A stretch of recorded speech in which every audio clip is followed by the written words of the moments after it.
Hi guys, this is Wiz here, and two books here. This is my second book.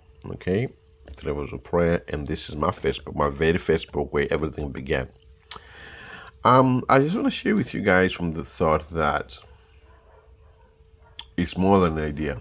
It's not just a book, because a lot of people think that when you get an idea, many people make the mistake of dismissing that idea prematurely because probably that they don't know the gravity of what it is that they have. So there's a tendency to think that it's just a book. If it's a book, if it's a book idea, whatever. Some people just say it's just a book. It's just a book, but it's more than a book. Here's what I mean. This book here, Uncommon Second Partner, is saw me win my first award, which is the Elite Awards. This is actually by a company based in Michigan, United States of America. Right. Not only that, but if you look at the people and the people that read the book and the reviews and the comments, some of the things they're saying, one of the people said, I wish I'd read this book before I got married. That really stuck out with me. That really stayed with me for a long time, and I think it's something that I always remember, or that I do get a lot of reviews that relate to that. But the bottom line is there are people that are getting treasure, there are people that are getting blessed. Exactly. So for each and every person who leaves a review, they're just showing their appreciation. Some people might not, and that's okay. But the fact that it went on to win international award, and of course, I appreciate that because when you do these things, we never really do it for accolades. We're just serving as as we're led. So already you can see from those two angles, it was just more than a book. And then of course, again, they talk about the interviews and stuff like that. That's a separate issue. If I come back to this one already has been adopted by several ministries who are now taking this as the prayer manual. But that was when I wrote this, I never knew that was going to happen. You see, this is the part I want to stress, that a lot of you guys, some of you guys, God has given you amazing ideas, but you never did anything with those ideas because you're speaking to the wrong people.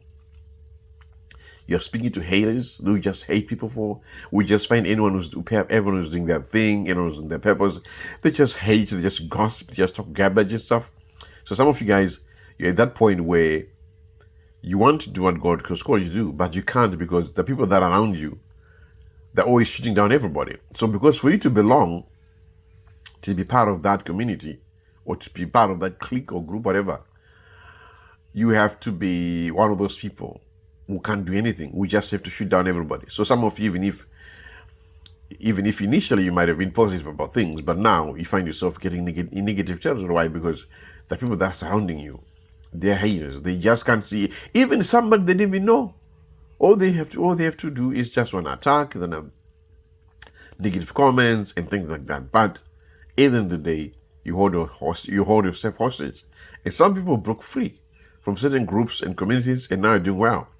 In your purpose. Why? Because by disconnecting yourself from negative influences, it gave you permission. You gave yourself permission to do what God has called you to do.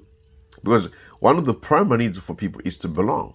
So if you already belong part of a group that does nothing except to criticize, to attack, to just try and bring down anybody who's doing anything that they're doing, you find yourself in that place where you find it very difficult to step in your purpose because now you've programmed yourself that anyone who's doing good, and for you to belong, you must perform at their level. You see, some of you people, you think you have good friends, but the day you step in your purpose, you're gonna see that the people that you do friends were not your friends. That's a whole conversation for another day. I'll say that again. Some people you think you're good friends because they've found your purpose. When you step into your purpose, you're going to discover that some of the people you thought were friends, they're not your friends. They're only friends as long as you remain the same, as long as you remain in how they thought you are and who you are. But as you stepped out of that identity they created for you and begin to disappoint their identity and you step into more of who God has called you to be, that relationship had to break. This is the deal. You see. So I'm saying here to say, for those guys, some of you guys, you've got amazing ideas, you went to the mountain, whatever the case may be, got inspired, and up to now, you haven't been able to do anything about that idea, even though you feel in your spirit that, this could be major.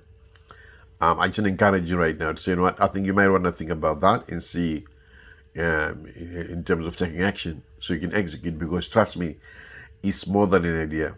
It's something that I've witnessed. It's something that I've witnessed because some of the reviews and even the fact that this book has been adopted by a few ministries as a prayer manual tells me a lot.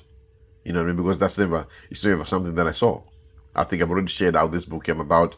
I won't do that today. I'll do that some other point, but I think I did share already a long time ago how this book came about. So I just want to encourage you guys to say that, you know what, it's more than just a book. It's more than just a book. Now, for those of you guys who need help, I've got an accelerator course. Just DM me. And yeah, other than that, always remember, you have a common destiny. And I'll catch you guys later.